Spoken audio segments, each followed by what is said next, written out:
जय गुरु, कैसे हैं आप सब। हमारे YouTube चैनल पटना सत्संग बिहार को सब्सक्राइब करें और बेल आइकन को दबाना ना भूलें, जिससे आप हमसे जुड़े रहेंगे और सारे न्यू वीडियोस भी देख पाएंगे। धन्यवाद।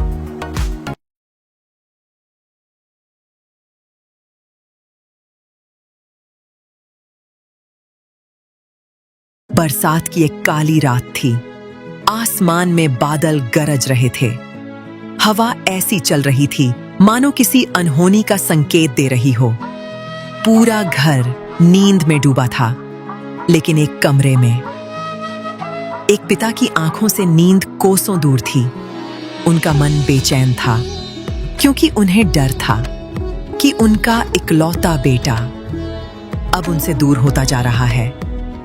दूर इस संसार से, इस मोह माया से, और शायद एक दिन सन्यासी बनकर उन्हें हमेशा के लिए छोड़ देगा। यह कहानी है डॉक्टर वन बिहारी घोष की और उनके पिता विनोद बिहारी घोष की। एक ऐसी कहानी जहां विरोध था, क्रोध था, आंसू थे, और अंत में एक ऐसा चमत्कार जिसने सब कुछ बदल दिया। फरीदपुर जिले के छड़ीदासी गांव में वन बिहारी घोष का जन्म एक प्रतिष्ठित कायस्थ परिवार में हुआ था।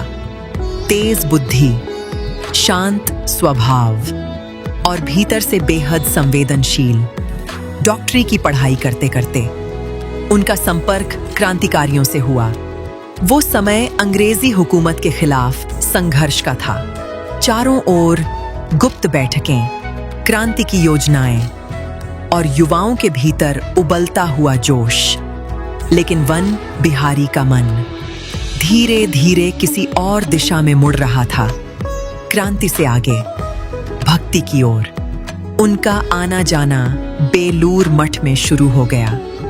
वहां का वातावरण, गंगा की शांति, संतों का तेज, भजन की ध्वनि, सब कुछ उन्हें भीतर तक बदलने लगा। मां शारदा ने जब पहली बार उस तरुण युवक को देखा तो उनके चेहरे पर ममता उतर आई। स्वामी ब्रह्मानंद भी उन्हें विशेष स्नेह देने लगे। लेकिन घर के भीतर एक दूसरा तूफान उठ रहा था। वन बिहारी के पिता विनोद बिहारी घोष कट्टर काली भक्त थे। प्रतिदिन गंगा स्नान, मां काली की पूजा, मंदिर दर्शन। लेकिन जैसे ही उन्हें पता चला कि उनका बेटा बार बार बेलूर मठ जा रहा है, उनका मन भय से भर उठा। वे सोचने लगे, यह लड़का कहीं घर बार छोड़कर सन्यासी न बन जाए। और फिर शुरू हुई निगरानी।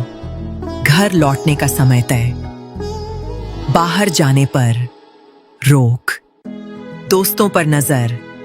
लेकिन भक्ति का आकर्षण बंधन से कहां रुकता है।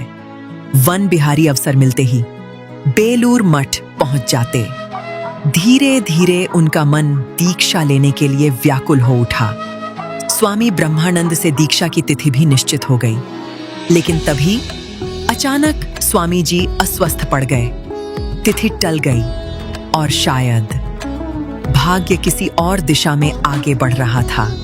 इसी बीच वन बिहारी की मुलाकात एक रहस्यमयी क्रांतिकारी से हुई। नाम था नरेंद्रनाथ। 11 वर्षों की नजरबंदी काटकर वह अभी अभी जेल से बाहर आए थे। उनकी आंखों में अजीब तेज था। बातों बातों में उन्होंने धीरे से कहा, रामकृष्ण परमहंस फिर से इस धरती पर आ चुके हैं। वन बिहारी चौंक पड़े। नरेंद्रनाथ आगे बोले, और इस बार उन्होंने ब्राह्मण परिवार में जन्म लिया है। कुछ क्षणों तक सन्नाटा छाया रहा। फिर उन्होंने कहा, यदि सच्ची दीक्षा चाहिए तो उन्हीं से लो। ये शब्द वन बिहारी के हृदय में तीर की तरह उतर गए। अब उनका मन बेचैन रहने लगा। वे हर पल उसी महापुरुष के बारे में सोचते। लेकिन घर की निगरानी इतनी कड़ी थी कि निकल पाना आसान नहीं था। फिर एक दिन अवसर मिला। चचेरी बहन की शादी थी। पिता व्यस्त थे, इसलिए बेटे को अकेले भेज दिया। वन बिहारी घर से निकले, पर उनकी मंजिल शादी का मंडप नहीं था। ट्रेन तेजी से आगे बढ़ रही थी और उनके भीतर धड़कने। क्या कोई पकड़ लेगा? क्या पिता को पता चल जाएगा? अचानक एक छोटे से स्टेशन पर वे ट्रेन से उतर गए। रात गहरी हो चुकी थी। हवा में सन्नाटा था, लेकिन उनके भीतर मानो कोई अदृश्य शक्ति उन्हें आगे खींच रही थी। घंटों की यात्रा के बाद वे पावना आश्रम पहुंचे और वहीं पहली बार उन्होंने श्री श्री ठाकुर अनुकूल चंद्र के दर्शन किए। कहते हैं उस क्षण वन बिहारी की आंखों से आंसू बहने लगे, मानो वर्षों की तलाश समाप्त हो गई हो। उन्होंने वहीं विधिवत दीक्षा ग्रहण कर ली और फिर चुपचाप घर लौट आए। किसी को कुछ पता नहीं चला, लेकिन सत्य अधिक दिनों तक छिप नहीं पाया। एक दिन पिता ने अचानक देखा, यह लड़का अब मांस मछली को हाथ तक नहीं लगाता। संदेह गहराने लगा और फिर एक रिश्तेदार ने पूरी बात बता दी। बस घर में तूफान फूट पड़ा। विनोद बिहारी का क्रोध भयानक था। उन्होंने बेटे को डांटा, मारा, धमकाया, लेकिन वन बिहारी शांत रहे। जितनी मार पड़ती, उतनी ही उनकी श्रद्धा गहरी होती गई। दिन बीतते गए। घर का वातावरण भारी रहने लगा और फिर एक रात मार खाते खाते वन बिहारी टूट गए। उनकी आंखों से आंसू बह निकले। उन्होंने कांपती आवाज में कहा, मैं आपका इकलौता पुत्र हूं। मेरे लिए आपके सिवा कोई नहीं, और आपके लिए भी मेरे अलावा कौन है? आप जो मुझे मारते हैं वह भी आपके प्रेम का ही रूप है। लेकिन क्या मुझे कभी आपका प्रेम खुले रूप में नहीं मिलेगा? ये शब्द सुनते ही विनोद बिहारी जैसे पत्थर से मोम बन गए। उनकी आंखें भर आईं, लेकिन उन्हें पता नहीं था कि असली चमत्कार अब भी बाकी है। कुछ दिनों बाद आधी रात का समय, चारों तरफ घना अंधकार। विनोद बिहारी अचानक नींद से जाग उठे। उन्हें लगा कमरे में कोई है।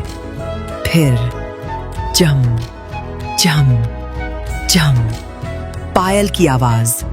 धीरे धीरे वह ध्वनि पास आने लगी।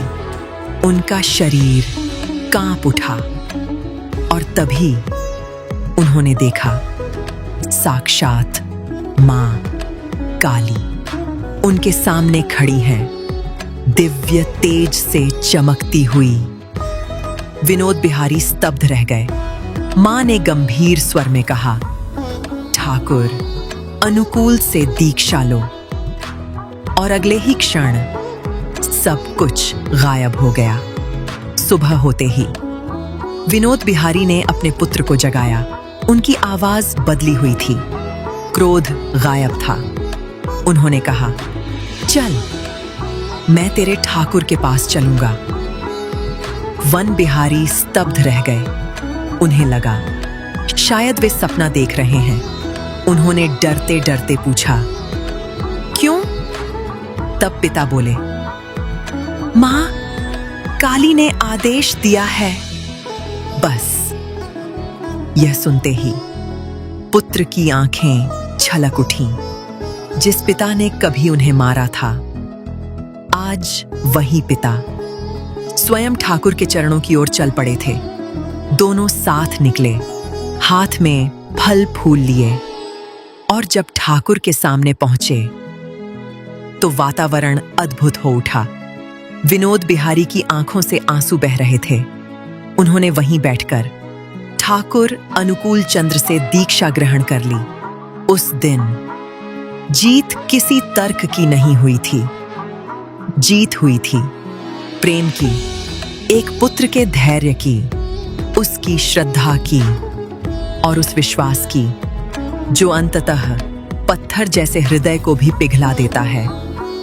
सच ही कहा गया है, जहां सच्ची भक्ति होती है वहां देर हो सकती है, लेकिन अंधकार हमेशा नहीं टिकता, क्योंकि प्रेम आखिरकार हर हृदय को जीत ही लेता है। जय गुरु।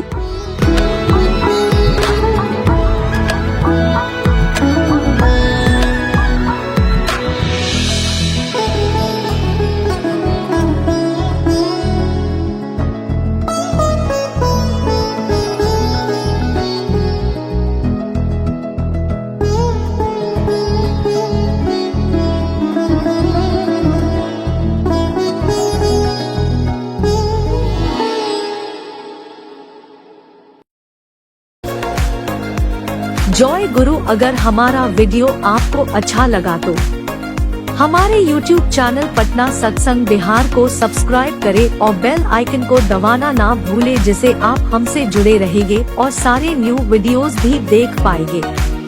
एक छोटा सा रिक्वेस्ट है, आप लोग कृपया हमारा वीडियो को शेयर करें अपने गुरु भाइयों को, गुरु माताओं को, अपने फैमिली मेंबर्स को। धन्यवाद। जय गुरु।